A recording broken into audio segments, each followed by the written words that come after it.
Një shfaqje ndryshe, plot emocione dhe ngjyra u dha në Universitetin e Evropës Juglindore në Tetov, ku protagonist kryesor ishin fëmijët me nevoja të veçanta.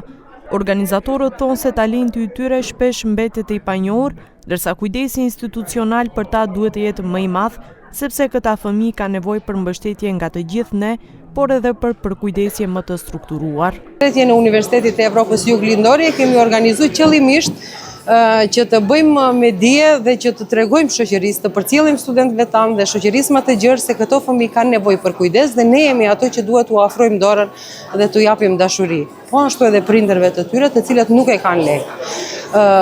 Ka qenë shumë i suksesshëm vetë fakti që në këtë projekt kanë marrë pjesë të rregullt mbi 50 studentë, ato ma vetëm kanë një qasje ndryshe ndaj kësaj kategorie të nxënësve, por nuk mjafton vetëm ajo. Institucionet kanë rol të rëndësishëm, ato kanë nevojë për përkrahje institucionale. Profesoresha Vjolca Bekteshi, e cila punon prej vitesh me këta fëmijë, theksoi se talentet e tyre shpesh janë të pazbuluara dhe rrallë kush i kupton. Tër vite kam punuar me këta fëmijë.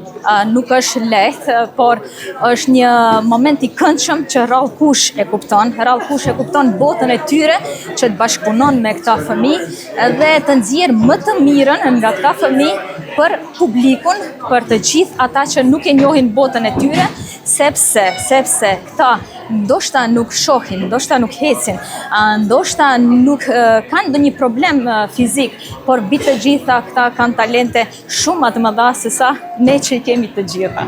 Në kuadër të kësaj ngjarjeje u hap edhe ekspozita e fëmijëve nga paralelja speciale e shkollës fillore Liria në Tetov. Projekti është përkrahur edhe nga Ministria e Kulturës dhe gjatë 7 javëve të fundit është zhvilluar një program intensiv me fëmijë, prindër dhe edukator që përfshinte aktivitete fizike, edukative dhe kulturore, të gjitha realizuar me kujdes të veçantë.